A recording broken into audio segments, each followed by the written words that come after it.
আসসালামু আলাইকুম। শুরু করতে যাচ্ছি আজকের আলোচনা কম্পারিজন অফ অ্যাডজেক্টিভ নিয়ে। সবাই প্রস্তুত? আচ্ছা, এখানে যেই ভুলটা স্টুডেন্টদের সব থেকে বেশি হয় এই ব্যাপারটা নিয়ে আলোচনা করব এবং এখানে যেই বাক্যগুলো থাকে এই বাক্যগুলো পজিটিভ সেন্টেন্সে কেমন থাকে, কম্পারেটিভ ফর্মের সেন্টেন্সটা কেমন থাকে এবং সুপারলেটিভ ফর্মের সেন্টেন্সটা কেমন থাকে। এখন নর্মালি পজিটিভ ফর্ম বলতে কেমন হয়, যেমন স্মল,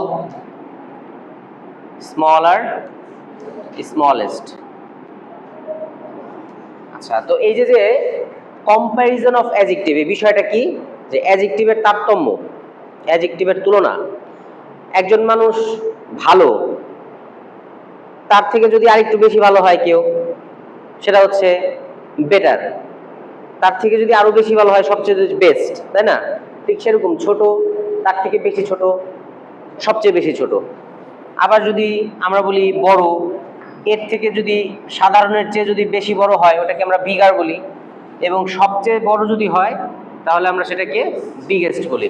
বইয়ের মধ্যে সাধারণত যে সংজ্ঞাটা দেয়া থাকে সেটা হচ্ছে যে পজিটিভ ডিগ্রি হচ্ছে যখন কোনো তুলনা করা হয় না বা স্বাভাবিক যেই গুণ যেটাকে প্রকাশ করা হয়, এভাবে বইয়ে বলা আছে কি, যে স্বাভাবিক গুণ যখন প্রকাশ করা হয় তখন হচ্ছে আমরা পজিটিভ ফর্মে বলে থাকি। যখন দুই বা দুই জনের মধ্যে তুলনা করা হয় তখন আমরা বলে থাকি হচ্ছে কম্পারেটিভ ফর্ম, এবং যখন সবার সাথে তুলনা করা হয় তখন বলে থাকি সুপারলেটিভ ফর্ম। কিন্তু এই যে ধারণাটা, এই ধারণাটা একটু ভুল আছে। ভুলটা কি? মূলত এই পজিটিভ, কম্পারেটিভ, সুপারলেটিভ এগুলো হচ্ছে অ্যাডজেক্টিভের এক একটা ফর্ম। হ্যাঁ, তো পজিটিভ ফর্মটা যেই বাক্যে থাকে ওইখানেও তুলনা বোঝায়, কম্পারেটিভ ফর্মটা যেই বাক্যে থাকে ওইখানেও তুলনা বোঝায়, আবার সুপারলেটিভ ফর্মটা যে বাক্যে থাকে ওইটাতেও তুলনা বোঝায়। এখন কোন বাক্যে পজিটিভ ফর্মটা কিভাবে থাকছে, কম্পারেটিভটা কিভাবে থাকতেছে এবং সুপারলেটিভটা কিভাবে থাকতেছে, এইটা বোঝাটা হচ্ছে মূল বিষয়। তাহলে আমরা যদি একটা সেন্টেন্স দেখি, যে পজিটিভের একটা সেন্টেন্স যদি আমরা দেখি,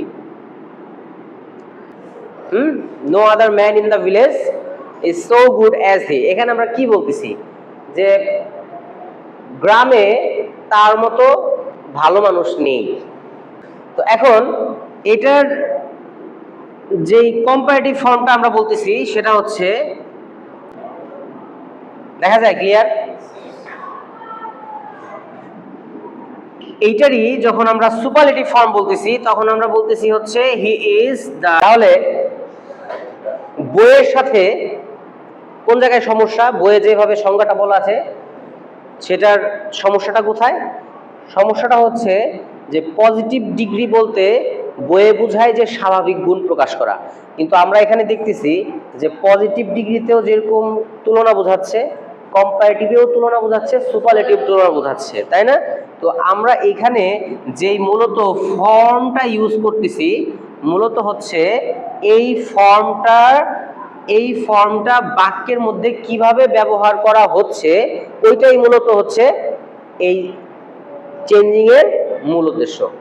অর্থাৎ আমরা যখন এই চেঞ্জিং সেন্টেন্স করতেছি, পজিটিভ থেকে কম্পারেটিভ বা কম্পারেটিভ থেকে পজিটিভ বা সুপারলেটিভ থেকে পজিটিভ, তখন আমরা প্রত্যেকটা সময়ই আসলে তুলনা দিচ্ছি।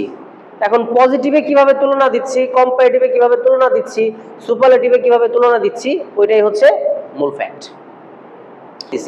কয়টা প্যাটার্ন? আমরা যদি এই দুইটা প্যাটার্ন বাক্য দেখি তাহলে আমরা প্রায় 18টা রুলস সলভ করতে পারবো। আমাদের 18 প্রকারের বাক্য পড়তে হবে না, আমাদের দুই প্যাটার্নের বাক্য পড়লেই আমরা 18টা প্যাটার্ন সম্পর্কে ইজিলি বুঝতে পারবো। যেমন আমরা এখানে কয়টা প্যাটার্ন দেখছি, এটা হচ্ছে পজিটিভ, কম্পারেটিভ, সুপারলেটিভ। এখন আমাকে যদি এখান থেকে এই বাক্যটা দিয়ে যদি এটাকে বলে যে সুপারলেটিভ করো, তাহলে আমি এটা লিখবো না। আবার যদি আমাকে বলে এই বাক্যটা লিখে যদি বলে পজিটিভ করো, তাহলে এটা লিখবো, তাই না? তাহলে এইখান থেকে আমি এইখানে, আবার এখান থেকে এইখানে, একটা বাক্য থেকে, অর্থাৎ এই যে এখানে 3টা বাক্য আমি লিখছি, এটা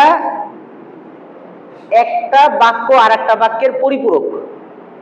বোঝা গেছে বিষয়টা? আচ্ছা, এবার আরেকটা প্যাটার্ন লিখতেছি। আমরা যদি এভাবে বলি যে, তাহলে পরের প্যাটার্নটা কি দিয়ে শুরু হলো? Very few. এবার এই বাক্যটার কম্পারেটিভ কিভাবে আসতেছে?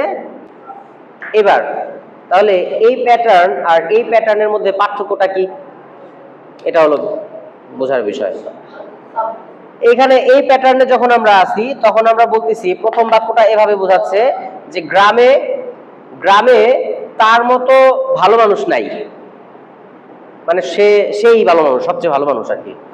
এই বাক্যটাই যখন আমরা কম্পারেটিভে করতেছি তখন বলতেছি যে he is better than any other man in the village, মানে সে অন্যান্য সব মানুষের চেয়ে ভালো।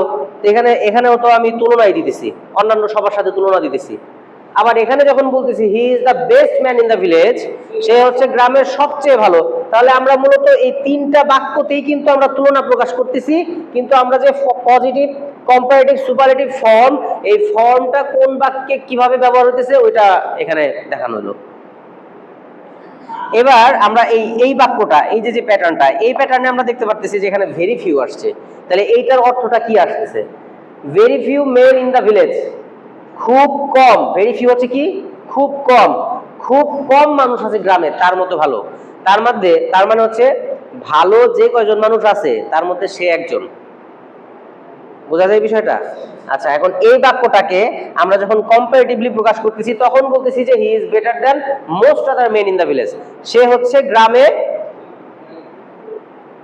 অনেক ভালো মানুষের মধ্যে একজন, মানে ভালো ভালো মানুষ যেগুলো আছে তার মধ্যে সে একজন। এখানেও যে কথা বলতেছি এখানেও সেই কথা বলতেছি, শুধু পার্থক্যটা কোথায়? ফর্ম। ওইখানে পজিটিভ ফর্মের বাক্যটা কেমন, এখানে কম্পারেটিভ ফর্মের বাক্যটা কেমন। আর এখানে যেটা বলতেছি যে he is one of the best man in the village, অনেক ভালো মানুষের মধ্যে সে একজন। এখানেও তাই, একই, মানে বাক্যের অর্থের কিন্তু কোনো পরিবর্তন হচ্ছে না, শুধু স্ট্রাকচারের পরিবর্তন হইতেছে এবং ফর্মটা মানে ফর্ম অনুসারে বাক্যটা আলাদা হচ্ছে। তাহলে আমরা তুলনা সব জায়গায় দিতেছি, সব জায়গায়। বিষয়টা কি ক্লিয়ার সবাই? তাহলে এই দুইটা প্যাটার্নের মাধ্যমে আমরা প্রায়, ধরো আমরা যদি এইভাবে যেতাম যে positive to comparative, comparative to positive, positive to superlative, superlative to positive, বা comparative to superlative, comparative to positive, এভাবে যেতে গেলে আমাদেরকে কয়টা করে রুলস পড়তে হতো? 12টা করে রুলস পড়তে হতো। তো 12 24টা রুলস পড়তে হতো। এই 24টা রুলস আমরা প্রায় দুইটা প্যাটার্নে করে ফেললাম। ক্লিয়ার সবাই? Thank you so much.